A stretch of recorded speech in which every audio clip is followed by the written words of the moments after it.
So, welcome friends to the next discussions in the Economics for Everyone lecture series. We have been discussing the various schools of economics thought process, yeah, various well-known economists, and how their ideologies or theories have actually revolutionized uh, many policymakers, influenced the decision making in many countries. Broadly speaking, we started with the classical schools of economic thought process, which influence what we call the capitalism system. Then the what we call the, of course, followed by neoclassical schools. Then we discussed about John Maynard Keynes, how his ideas have helped the world to come out of the Great Depression. Then we discussed the influence of Karl Marx and Frederick Engels. We also discussed brief on the monetary schools of thought, Milton Friedman and others. So there are many ideas of some of the key economists we discussed to realize that they had a profound influence on the ideologies, idea, decision making, policy making of various leaders in the last, let us say, more than a century. Now, with this kind of influence, broadly, overall economists over a period of time um, have probably prescribed a lot of ideas followed from these basic principles in how to conduct the policy making and decision making, economic policy making, decision making in a nation. Okay, so so broadly over a period of time, what has happened is uh, these ideologies or ideas have become, what do we call it, as economic systems prevailing in various nations. And this has probably to a larger extent for almost 5 to 6 decades polarized the whole world into different groups. Those who follow the ideas of classical system or capitalist system, those who follow the idea of Karl Marx, socialism or communism, and the ideas of Keynes and monetary methods probably applied across board in many places, wherever, whenever they find it fit enough to apply it. Okay, so it has, since it has been applied to decision making, economic policy decision making in various countries, uh, no need to say they had a profound impact on the day-to-day life of various citizens for decades together. Okay, so we will see these basic systems, what we call it as economic systems. Okay, we have seen earlier broadly economic system can be depicted through the, what we call it as a circular flow. So whatever the system, whichever country follows, the description of the economic system through circular flow, of course, predominantly the market mechanism we talk about it because it's more open towards foreign sector. And but overall, uh, this remains the same, where the participants are the household, the firm, the government, partly the foreign sector, the financial institutions. This depicts a structure of economic activity, discusses the overall economy in the nation. The question is, some countries chose to run in one way, other countries chose to run in another way.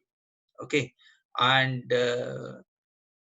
to start with, we say economic system or activities, as we discussed earlier, could be a set of activities where we live in families or households that enjoy certain standards of living and have need for various types of goods and services to satisfy our needs and wants. The money to pay for these goods and services come from engagement in various kinds of economic activities within this circular flow, as we discussed. While in ancient times, as we discussed, people had limited wants, the evolution of society has both multiplied wants and also the means to satisfy them. Okay, Both the demand and supply of goods and services have consequently increased as civilization evolved in enormous proportions compared to what was existent even a century ago. Uh, Probably the speed in which we go, economy is dynamic, as we say. Even in a decade's time, things change.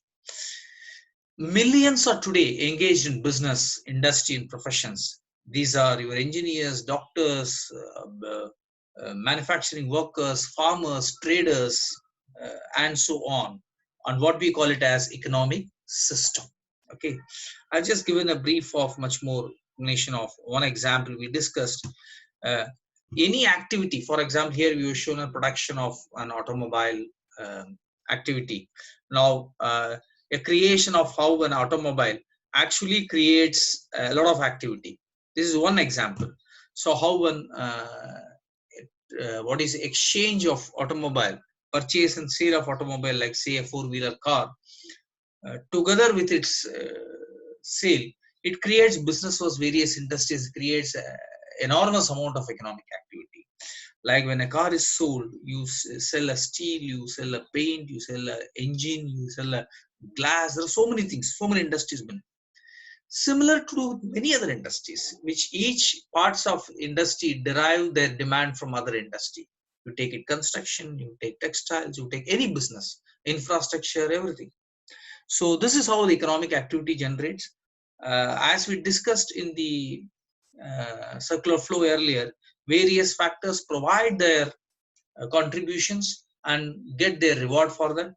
And through their production, various factors create consumption and that is flow of goods and services, production of goods and services. And through their rewards, the other factors or various factors purchase these goods and services, creating a consumption expenditure.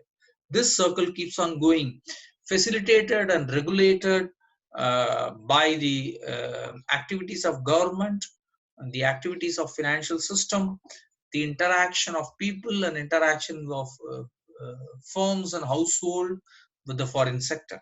This is how we discussed it. Okay. Now getting back to it, as we discussed, the whole thing is how do we run this system? It is like how do I run my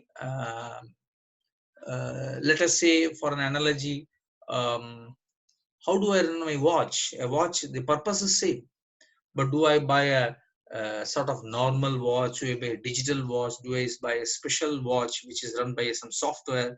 There are different ways of running it, but here is something more serious. Different ideologies, the way in which, since it is run by huge amount of ideas and ideologies and theories, and as we know, the economic activities have a profound impact on the way in which people live. So they have, these economic systems have a broad impact on our life, and we call this broadly in today's context, having derived a lot of theories, ideas from various schools of economics thought process, we call these economic systems broadly into two or three categories. One is what we call it as capitalism, another is called socialism, the third is a mix of all, what we call it as mixed economic system.